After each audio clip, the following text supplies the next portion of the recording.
Bonsoir, bonjour. Dans cette vidéo, je vais vous démontrer comment le FSNC d'Issa Chiroma Bakary a planifié la confusion électorale au Cameroun. On commence. À une semaine de l'élection présidentielle du 12 octobre 2025, une réunion secrète s'est tenue dans la résidence privée de M. Issa Chiroma Bakary, ici même à Yaoundé, au quartier Olezoa. Il est alors 2 heures du matin lorsque quelques cadres triés sur le volet, parmi lesquels Djekam Chamini, Anissé Ekani et d'autres membres du directoire du FSNC se retrouvent autour de M. Bakary.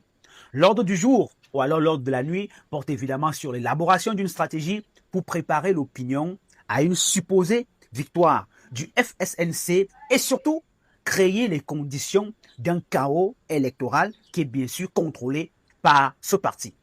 Cette rencontre nocturne marque donc le point de départ d'un plan de déstabilisation générale du Cameroun. Le premier axe consiste à fabriquer de faux procès-verbaux de vote déjà signés et tamponnés qui seront ensuite diffusés massivement sur les réseaux sociaux. Ça, c'est le premier axe. Et vous avez vu qu'aussitôt, on a fermé les bureaux de vote à 18 h. Certains menteurs d'alerte publiaient déjà des résultats provisoires avec des PV à l'appui. Ils ont fait comment pour les trouver? That is the question.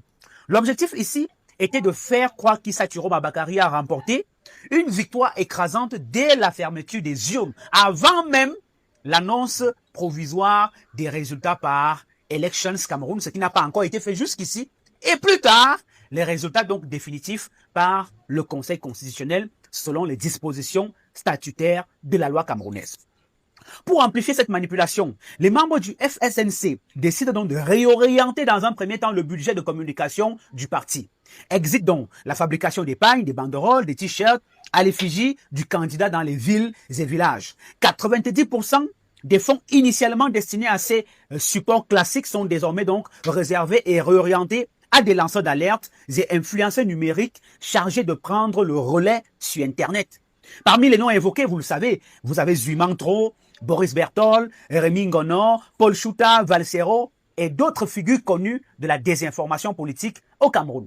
C'est pour cela que vous allez voir que en ce moment, même certains influenceurs qui n'ont jamais parlé de politique se découvrent subitement être de très bons chroniqueurs politiques sur Facebook et sur TikTok.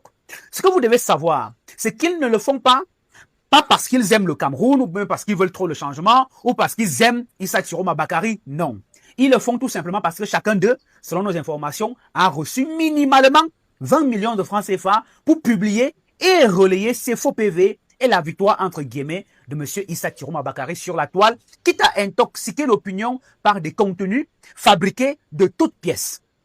Le narratif ici est simple. Issa Chiroma Bakary a gagné, mais le régime manipule les résultats.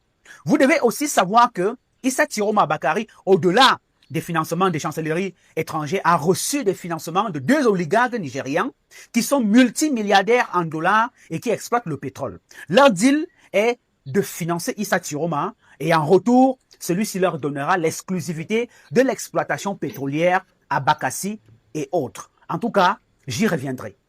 Le second volet du plan concerne les bureaux de vote eux-mêmes. Le FSNC veut non seulement semer la confusion en ligne, mais aussi créer du désordre sur le terrain. Ainsi, dans plusieurs villes, le parti a mobilisé des centaines de jeunes, des badauds, pour la plupart qui n'ont même pas la carte nationale d'identité, n'en parlons même pas de la carte des électeurs. L'objectif est de les faire venir massivement dans certains bureaux de vote.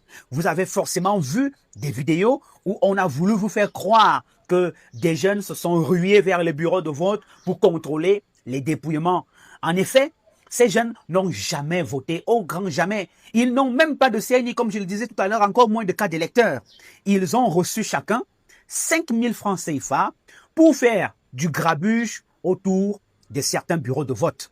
Leur mission, vraiment le Cameroun, leur mission était donc de créer l'affluence, perturber le déroulement du scrutin et donner l'impression d'une ferveur populaire autour de la candidature de Issa Chiroma Bakary. Chaque participant, je vous l'ai dit, a reçu une prime de 5 000 francs CFA et la consigne était de crier le nom d'Issa Chiroma Bakary à tout moment en prétendant surveiller le bon déroulement du vote.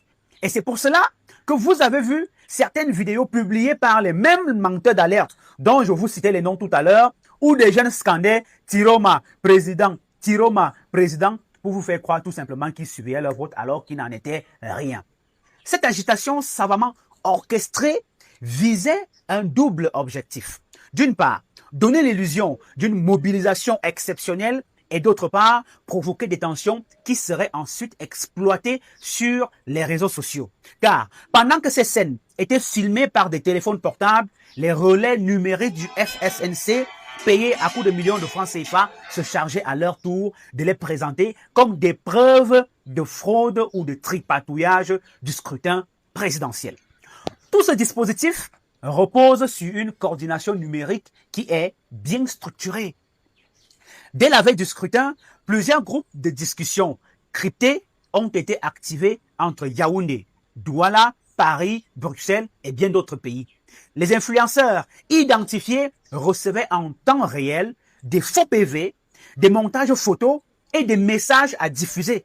Leur rôle, inonder les réseaux sociaux de fausses informations affirmant qu'Issa Tiroma Bakary était ou alors arrivait en tête dans toutes les régions, que les forces de l'ordre intimidaient les scrutateurs du FSNC ou encore que le RDPC falsifiait les résultats. Voilà les objectifs.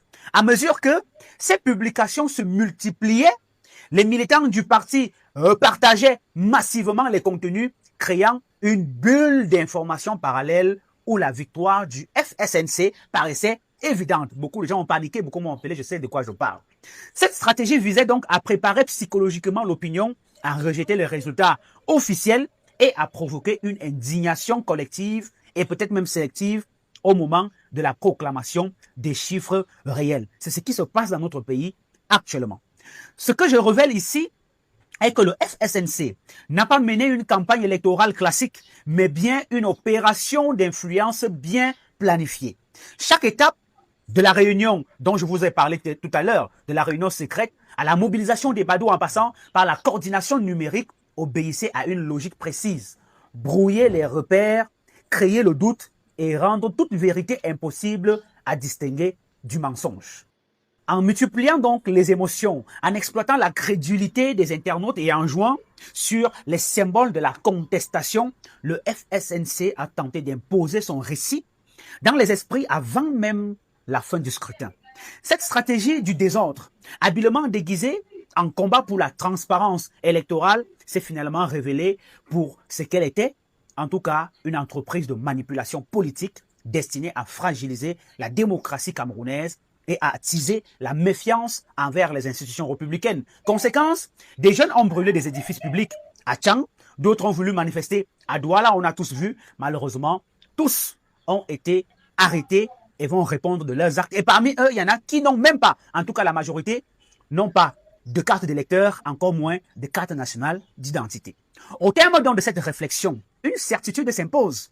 La confusion n'est pas le fruit du hasard. Elle a été voulue, pensée et même financée à coût de centaines de millions de francs CFA. Car le FSNC sait qu'il ne peut pas gagner la bataille des urnes, mais celle de l'insurrection. Il fallait donc créer les poches de résistance partout au Cameroun, de telle enseigne que l'armée se disperse à des milliers d'endroits et attendre qu'il y ait des débordements pour dire qu'il y a eu 100 morts au Cameroun et enfin faire intervenir la communauté internationale qui n'attend que ça pour intervenir au Cameroun. Voilà ce qui avait été planifié. Je suis Bruno Bidjan, je vous dirai toujours la vérité.